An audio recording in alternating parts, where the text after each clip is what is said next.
Hello, lovely people on the internet. So, I am starting this series that I wanted to do for a long, long time, but I have been procrastinating it. So, yeah, not that proud about it, but it's okay. Better late than never. And the book that I am going to talk about today is very, very special to my heart, and it was given by my friend. So yeah, I've actually stolen it, maybe. So yeah, it's this Hyperbole and a Half, and I think it's a graphic book, so it is very easy to read. Someone who is struggling with reading and finding it difficult to like make time to read and feeling very depressed, very sad, then I think this book is very, very, very, it would be really, really nice. So this book is written by Ali Brosh, and she started a website first. So I think anyone who wants to be an artist uh, can try this strategy कि पहले just start posting on WordPress or blogs, and try to gain a little bit of audience, and then hopefully change it into a book. Who knows, I'm recommending your book next time or something. So yeah, so let's start from the page 141.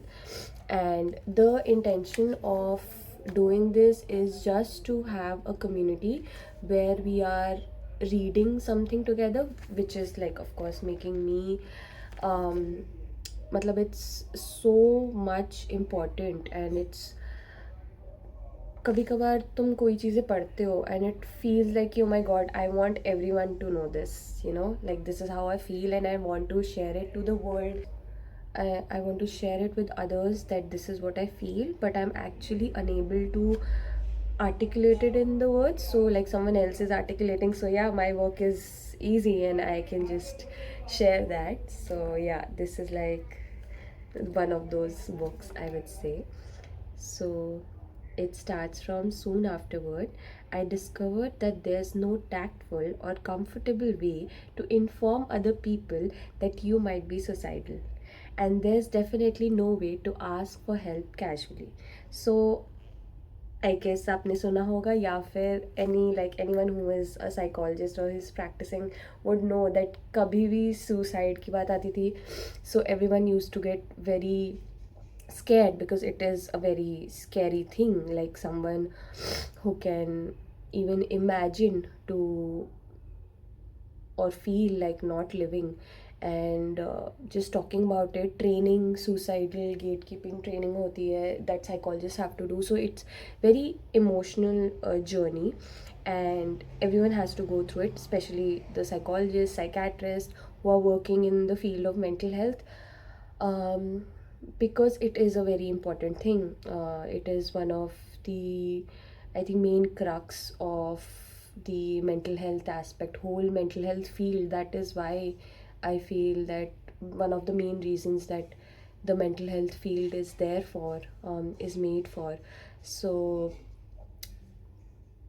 Ali Brosh is sharing from her perspective that how much it would be difficult for her to sort of share about feeling suicidal, because everyone takes it very seriously and it's not normalized in the sense. Like, I also don't believe in frivolizing it, but I think it's important to normalize. Like, conversations में बात करना should be okay. Like, it should not be awkward. Like, people are very awkward to talk about sex, to talk about finances, but ये सब चीज़ें बहुत important है. इसी वजह से एक्चुअली बहुत ज़्यादा लोगों को डिप्रेशन और एंगजाइटी हो रहा है. Like, their relationships are not good, और maybe they are having some financial crisis. These are actually the reasons जिसकी वजह से डिप्रेशन और एंगजाइटी होता है. Okay, so I think these conversations, like, सिर्फ डिप्रेशन के बारे में बात मत करो या सिर्फ सुसाइड के बारे में बात मत करो, but talk about financial insecurities, talk about relationships, chaos, whatever, because that will actually help you and others around you to sort of figure it out as a community कि भाई क्या करें, इसका ये है दिक्कत, you know. So she makes a knock knock joke and she says that knock knock, who's there? Then she says suicide, then suicide who? Then she says I want to be dead. And then she says, actually, this isn't a knock knock joke. And but I have something to tell you. Surprise rhymes. So she is sort of, I feel, she's also expressing how when it's difficult, like in a environment, in a society, when कोई भी बात करना taboo होता है या uncomfortable होता है, तो यू स्टार्ट डिफ्लेटिंग डिफ्लेक्टिंग, नहीं नहीं कुछ नहीं हुआ, या एवरीथिंग इज ओके, लाइक हम लोग ऐसे we start performing in a very fake way. We start not sharing what we are actually feeling. And there's another like funny joke that she cracks is like, hey, I might do something bad to myself and then run away. Just yell this and run away. This is one of the solutions that she's giving. And then isme she's rating pros: don't have to be there for the fallout.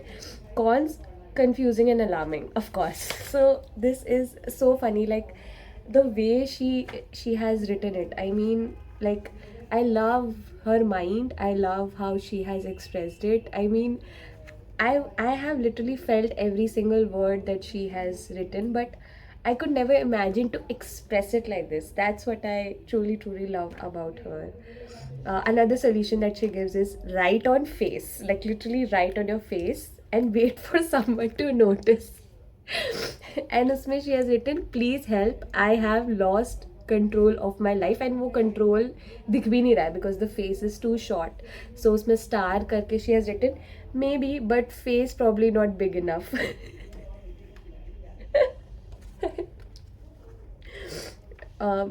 I know आपको शायद funny ना लगे, but मेरे को funny लग रहा है, ठीक है? सो लाइक, जिसको हंसना है हंसो, जिसको नहीं हंसना है मत हंसो. And then she says with very like very genuine words, which is, I don't want to be make it a big deal. However, it is an alarming subject. Trying to be nonchalant about it just makes it weird for everyone. So for the person wants to make it lighter. So I or anyone who is going through something would try to, joke about it or say it in a very casual way, just because it is very heavy for them. But for the other person, it might look weird कि भाई इतनी serious बात है, why are you saying it in a joke? But understand, if someone is saying it in as a joke, is because it is very heavy for them, and through the humor they're trying to make it thoda light, make it thoda palpable for you only. Okay, so like, just be good to them. And then she says, hey, guess what? I was also extremely ill prepared for the position of comforting people. The things that seemed reassuring to me at the time weren't necessarily comforting for others. So this aspect is also very important कि ठीक है, अब तुमने बता दिया है, तुमने वो डिफ़िकल्टी लेवल क्रॉस कर लिए कि अब तुम कंफर्टेबल हो बताने में. But how the other person reacts, you don't know. And what if the other person starts crying? Then it's like, oh my god, like, it's so uncomfortable. It's like you are sad, but then the other person is also sad, and then you don't have the capacity to hold your sadness, but then you have to hold the other person's sadness with your dark humor, but it's actually not working. So this is what she says. No, see, I don't necessarily want to kill myself. I just want to become dead somehow. So, like, for her, it's a good thing, like, because she's able to articulate in a very expressive, very tactful, very apt way. Like, she's able to use what she's feeling, she's able to put words. But the other person is not able to understand, so the other person is like literally crying. And then whenever she's trying to make herself feel better, like, shh, it's okay, life is meaningless anyway, and she's crying more. And then she's like, I'm really sorry, can I get you some juice or something? And then again she's crying because she's like, bhai, juice kyun chahiye? And then I had so very few feelings, and even everyone else had so many, and it felt like they were having all of them in front of me at once. I didn't really know what to do, so I agreed to see a doctor so that everyone would stop having all their feelings at me. So she says, if I go to the doctor, will you stop making that sound like crying, and then her friend says yes, and then she goes to the doctor. The next few weeks were a haze of talking to relentlessly hopeful people about my feelings that didn't exist. So I could be prescribed medication that might help me have them again. The guy who is the doctor says, "Well, it's all up from here." And then she responds, "Look, guy, I don't know what it's like. I still have meaning in my life, land, but every direction looks like bullshit right now." So, yeah, I think people who are very depressed, and I'm only saying it from my side, it can be different. If the other person is trying to be very extremely positive, like to the point of toxic positivity, ki, oh my god, like, oh wow, it's so like, can you be happy and all, it's just irritating. So yeah, it can be irritating, but it's okay. It's just part of living in a society. So people will have different views and different emotions, and it might not align with you, and it's okay, I guess. Then of course, like the book is also sharing not just feeling sad but also feeling other things as well. So she goes into the next feeling, which I am very very like, I love this aspect as well because this has happened to me as well. So she writes, "Thankfully, I rediscovered crying just before I got sick of hating things. I call this emotion crying and not sadness because that's all it really was. Just crying for the sake of crying. My brain had partially learned how to be sad again, but it took the feeling out for a joyride before it had learned how to use the brakes or steers." So basically, it happens that your body is trying to regulate all the emotions, it's trying to heal itself. So one of the things is crying. So ro ke, you literally, your body is taking all the fucking pain out of your body, all the hurt that has happened to it. So she's drinking juice, and then the other person say, hey there, is that juice? And she's like, yeah. And she's crying, and the other person like, why are you crying? And she says, I don't know, it's just something that's happening. So yeah, it just happens, like no reason, but of course there's a reason. The reason is that your body is trying to recalibrate itself and to be, like, feel again. So yeah, at some point during this phase I was crying pointlessly on the kitchen floor, as was common practice during bouts of floor crying. I was I was staring straight ahead at nothing in particular and feeling sort of weird about myself. Then, through the film of tears and nothingness, I spotted a tiny shriveled piece of corn under the refrigerator. I don't claim to know why this happened, but when I saw the piece of corn, something snapped inside me. And then that thing twisted through a few permutations of logic that I don't understand and produced the most confusing bout of uncontrollable, debilitating laughter that I have experienced. So, laughter is also another emotion that आपके pen को कम करता है या reduce करता है या हटाता है. I had absolutely no idea what was going on. She asks, why did the corn cause this to happen? Like, एक कौन सी किसी को हंसी कैसे आ सकती है? Eyes accidentally pass over the space underneath the refrigerator. Then she's focusing on the corn, then she's focusing on the whole space under the refrigerator. Then her brain ignores the more relevant things it could be thinking about and instead focuses on the tiny unimportant piece of corn, which I don't think it's unimportant. And then she says, something I don't understand occurs. Okay, that's her explanation. Corn plus flour equals clone. Carry the F. Multiply by how alone the corn is. Perform a twisting maneuver. Generate laughter. Laughter happens. It is a surprise. The element of surprise allows the laughter to circle back on itself, creates infinite laughter loops. Stupid tiny piece of corn is now funniest thing in the universe. Nothing is funnier than dumb little piece of corn. My brain had apparently been storing every unfelt scrap of happiness from the last 19 months, and it had impulsively decided to unleash all of it at once in what would appear to be an act of vengeance. Like, your body is like, fuck you, you have been feeling nothing, now I will make you feel a lot of things. Uh, then the brain is like, oh my god, this is so funny, like I can literally put it on the screen. You want to be happy, fine, I'll make you happy to death. Oh my god.